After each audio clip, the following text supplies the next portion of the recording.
कल मैं आप लोगों को समास का चैप्टर बता दिया था। कल एक पार्ट बताया था, 6 पार्ट मैंने बताया था। 6 पार्ट में से एक पार्ट मैंने आपको डील कर दिया था। आज मैं आप लोगों को पूरी तरह से डील कर देता हूँ। चलिए, कर्मधारय समास दूसरा नंबर था। कर्मधारय समास कहते हैं कर्मधारय समास। तो कर्ता तत्पुरुष तत्पुरुष के बारे में कल बता दिए थे। कर्ता तत्पुरुष को ही कर्मधारय समास कहते हैं। इसमें प्रायः प्रथम पद यानी पूर्व पद विशेषण और दूसरा पद बोले तो उत्तर पद विशेष से होता है।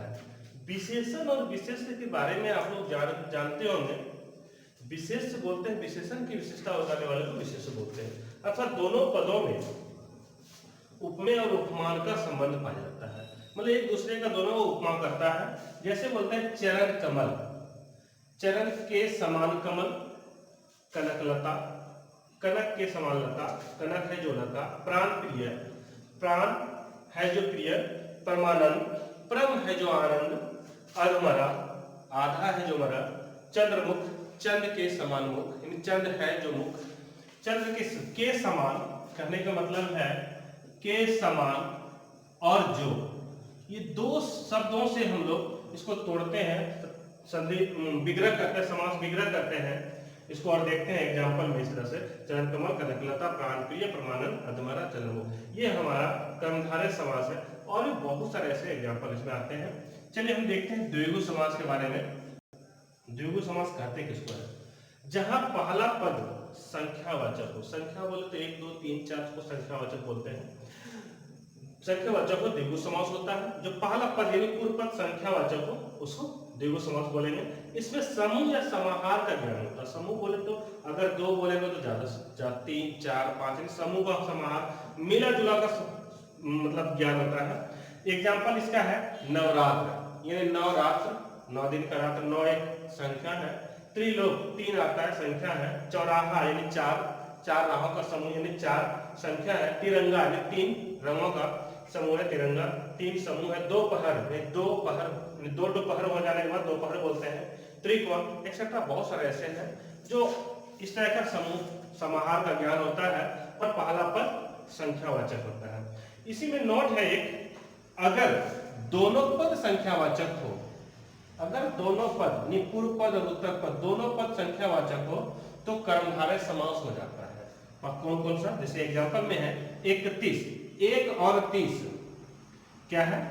1 और 30 यानी 1 भी संख्या है, 30 भी संख्या है, यानी दोनों पद संख्यावाचक है तो कौन सा समास हो जाएगा? कर्मधारय समास हो जाएगा। 24 यानी 4 और 20 ये दोनों पद संख्यावाचक हो जाएगा। 34 4 और 30 दोनों पद संख्यावाचक है। 36 6 और 30 दोनों पद संख्यावाचक हो जाता है।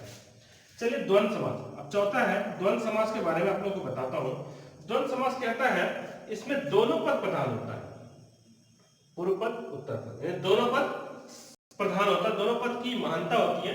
विग्रह करने पर दोनों पदों को अगर विग्रह किया जाए तो और, अथवा, या, एवं लगता है, यानी बीच में द्वंद्व समास कहलाता है। यानी बीच में योजक चिन्ह का उपयोग करते हैं, जोड़ने का काम करता है योजक चिन्ह, जिससे कारण से हम लोग करते हैं।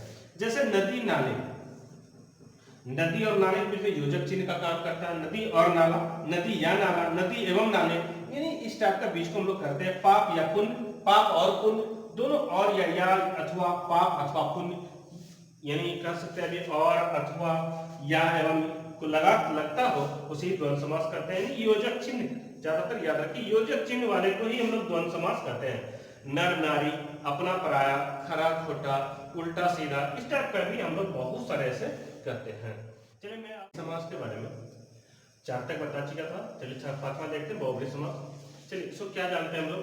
जिस समास का कोई भी पद प्रधान नहीं हो, खंडे के मतलब ना तो पूर्व पद ना तो उत्तर पद, कोई पद प्रधान नहीं हो और जो अपने पदों से भिन्न कोई दूसरा अर्थ प्रकट करे, यानी अगर कोई पद प्रधान नहीं हो तो कोई तीसरा पद प्रधान हो सकता है। वही तो भिन्न कोई दूसरा अर्थ प्रकट करे, यानी कोई तीसरा अर्थ निकाल रहा है वो, उसे बहुब्रीहि समास कहते हैं।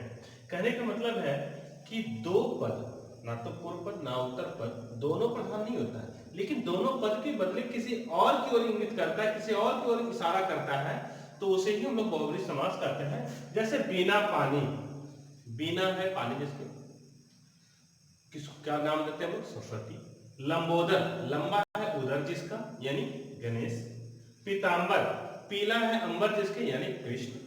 त्रिनेत्र, तीन आंख वाले, तीन नेत्र हैं जिसके वो तो शंकर भगवान। शबल यानी जो शरीर से अपने बल के ऊपर हो, सबल।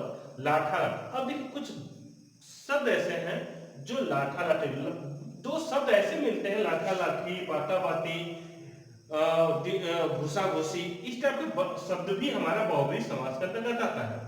चतुरानन, चार है आनंद जिसके यानी ब्रह्मा। वज्रदेव, वज्र है देव जिसके यानी भगवान। कौन सा भगवान? वज्रदेव, बजरंग बली। दशानन, दस है आनंद जिसके यानी अर्थात रावण। चलिए, मैं आपको बहुब्रीहि समास के अंतर्गत बता चुका था। बहुत सारे ऐसे शब्द हैं, बहुत सारे ऐसे शब्द हैं जिसको हम कुछ एग्जाम्पल के तौर पे हम आपको बताए हैं कि आप समझ जाएं। अगर कोई तरह दिक्कत हो तो कमेंट में जरूर बोलें। अवयवी भाव समास, अवयवी भाव समास आपका छठा समास अवयवी भाव समास है। जिस समास का पहला पद अव्यय हो, अब ये जानते होंगे जिसका कोई अर्थ ना हो, अव्यय, तथा समस्त पद क्रिया विशेषण की तरह प्रयुक्त हो, विशेषण होता है क्रिया होता है, क्रिया विशेषण की तरह प्रयुक्त हो, उसे अवयवी भाव समास कहते हैं। जैसे भरपेट, भरपेट में भर जो है ये भर, ये अव्यय है। भरपेट दोनों शब्द मिलकर एक क्रिया विशेषण का कार्य करता है। भरपेट खाना खाया, क्रिया विशेषण। प्रतिदिन, प्रति, प्रति एक अवयव है, दिन के साथ लग के प्रतिदिन लग जाता है। बेरहम यानी बे जो है, ये बे बमे का बे एक अवयव है। बेरहम, रहम के साथ बे लगकर बेरहम हो गया। यथा संभव यानी यथा अवयव और संभव यथा संभव, इस टाइप का बे है, निर्जल है। बहुत सारे ऐसे एग्जाम्पल बहुत है, अगर कमेंट करिएगा तो उसमें बहुत सारे एग्जाम्पल मैं बता दूंगा आपको, या तो फिर इस टाइप को पूछिए इसमें। चलिए, इसमें बहुत सारा अवयव भी बता चुका है एग्जाम्पल के रूप में मैंने, और भी बोलिएगा तो और भी बता दूंगा मैं, लेकिन कुछ नोट भी है इसमें से। पदों की आवृत्ति होने पर अवयवी भाव समास होती है। कोई एक पद, एक ही जैसा पद बार बार आए, अगर पूर्व पद और उत्तर पद दोनों एक ही शब्द हो, उसको भी अवयवी भाव समास के अंतर्गत लगते हैं। जैसे कानो कान, कान और कान दो आगे, कानो कान, ये भी अवयवी भाव समास। हाथों हाथ, ये भी अवयवी भाव समास होता है। लातों लात, दिनों दिन, ठीक है। ये चार टाइप का जो होते हैं, इस मतलब बहुत सारे शब्द ऐसे भी हैं जो अवयवी भाव समास के अंतर्गत आते हैं।